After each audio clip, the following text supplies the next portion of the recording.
Meus irmãos e minhas irmãs, paz e bem. Dessa vez, quem vem ao nosso encontro para nos encher de esperança é o profeta Baruque.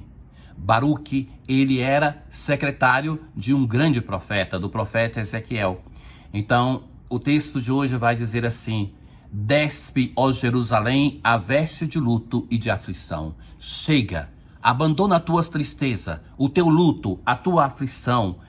Veste um manto de justiça, um diadema de glória, ou seja, se prepara para uma festa. Vence a tristeza, vem viver a alegria. Percebe como esse tema está sempre muito presente na liturgia, da primeira leitura que nós ouvimos durante a semana, desde o início do Advento, com o profeta Isaías, apareceu-nos também no domingo Jeremias, hoje também o profeta Baruque. O Advento é um convite à alegria, por isso que ele não é comparável à Quaresma. A Quaresma é um tempo de penitência, o Advento não, é um tempo de uma alegria que já é vivida na espera.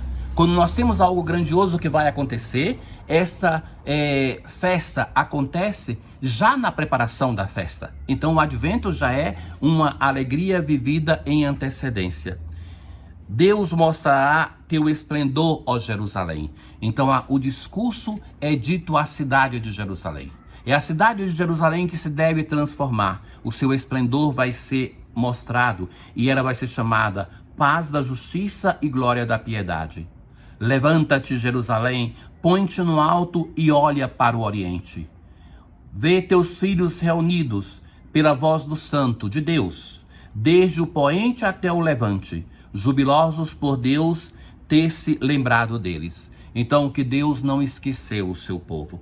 Insisto que a dimensão fundamental do nosso caminho de fé, sobretudo quando lemos a palavra de Deus na liturgia, porque a liturgia não é só memória do que Deus fez no passado, nem a palavra de Deus o é, mas a liturgia atualiza na nossa vida a obra de Deus no passado. Então a liturgia se insere no caminho de salvação. Então, nossa participação na história salvífica se dá através da liturgia. Ora, então, o Senhor vai dizer, o profeta Baruque vai falar: saíram de ti, caminhando a pé, saíram de Jerusalém, deportados, levados pelos inimigos. Deus os devolve a ti. Os inimigos levaram, mas agora é o próprio Senhor que está devolvendo o seu povo, conduzidos com honra como príncipes reais. O povo que volta para Jerusalém de um modo glorioso. Essa visão, meus caros, é uma visão poética. É uma visão que vê a presença de Deus, mesmo em situações de sofrimento. Porque nós sabemos que quando o povo volta da Babilônia para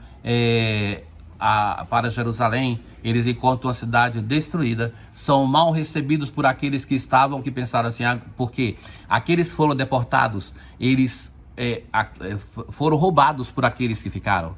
Então, que as casas deles tinham sido apropriadas, então eles foram mal recebidos porque tinham que receber de volta as casas, o alimento que era pouco tinha que ser compartilhado. Não foi um momento de grande alegria, mas um momento de esperança, porque a esperança é aquilo que se tem não só no momento quando dela não precisamos, quando está tudo bem, mas a esperança é justamente para no momento de sofrimento, de tristeza, de dor, nós nos mantermos com a cabeça erguida.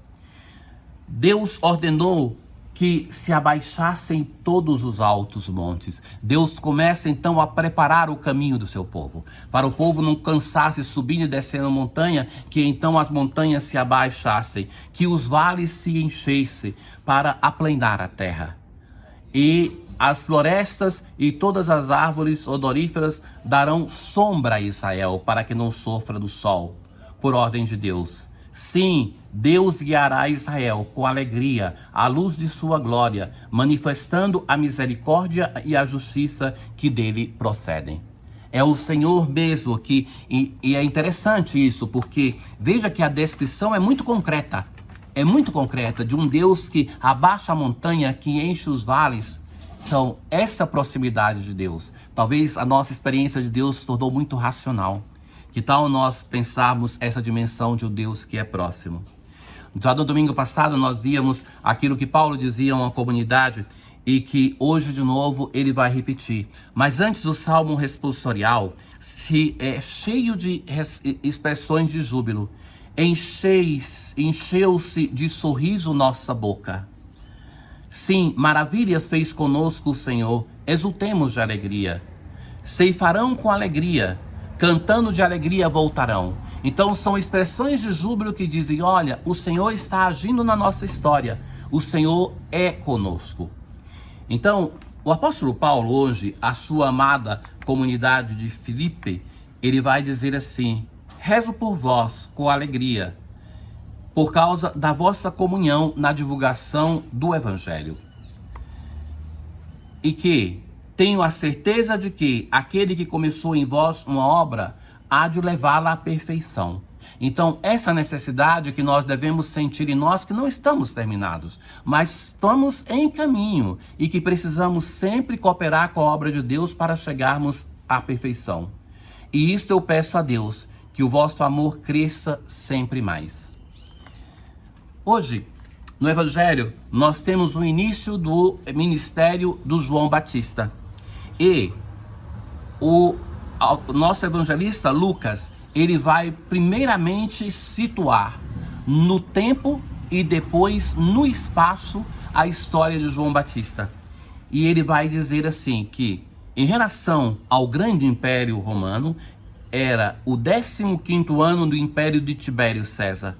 Na Judéia, Herodes administrava, era Pilatos, Herodes da Galileia, e que então todas essas pessoas foram tocadas de algum modo pelo ministério de João Batista e os sumos sacerdotes Anás e Caifás. Foi então que a palavra de Deus foi dirigida a João, o filho de Zacarias, no deserto. Ora, a palavra de Deus foi dirigida. Não é ele que decidiu ser profeta, mas o Senhor que toma uma decisão a favor deste homem e que então anuncia a sua palavra para que ele então vá anunciar aos outros. Mas onde é que ele está? João Batista é o homem do pouco, do essencial. Vive no deserto, come pouco, se veste com pouco, vive com pouco. É a sua pobreza, a sua radicalidade, é o seu modo de ser duro consigo que vai fazer com que este homem atraia tantas pessoas, que ele não vai à cidade, mas as pessoas vêm ao seu encontro no deserto. Ora, caríssimos, o deserto, o que é nas Sagradas Escrituras? O sentido do deserto é o amor. Deus leva o seu povo ao deserto para falar ao seu coração. Deus tira o seu povo da dispersão do Egito, conduz o seu povo ao deserto para estabelecer uma relação de amor com esse povo. O profeta Oséias vai explorar muito essa imagem.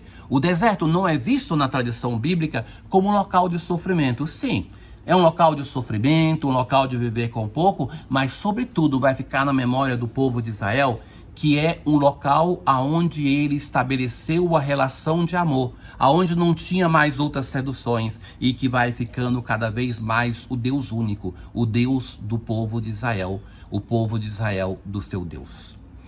E então ele percorreu toda a região do Jordão, pregando um batismo de conversão. Então a consciência do apóstolo, do evangelista é muito clara. Este não é um batismo que é sacramento, esse vai vir depois, mas que é um batismo de conversão. Esta é a voz daquele que grita no deserto, ele é só uma voz, assim o Batista vai se apresentar. E vai dizer, preparai o caminho do Senhor, endireitai suas veredas. Preparai o caminho do Senhor. O Senhor mesmo deve chegar e deve percorrer este caminho. Endireitai todas as suas veredas. Todo vale será aterrado, toda montanha e colina serão rebaixadas. Aquilo que nós ouvimos já na primeira leitura. As passagens tortuosas ficarão retas e os caminhos acidentados serão aplanados. E todas as pessoas verão a salvação de Deus. Lucas, o evangelista da misericórdia, tem essas conclusões belas. Todas as pessoas verão a salvação de Deus. Não somente os justos, não somente os santos, mas todas as pessoas verão a grandeza do nosso Deus, que entra na nossa história com toda a força para nos salvar. Um bom domingo para todos. O Senhor esteja convosco, Ele está no meio de nós. Abençoe-vos o Deus Todo-Poderoso, o Pai, o Filho e o Espírito Santo. Paz.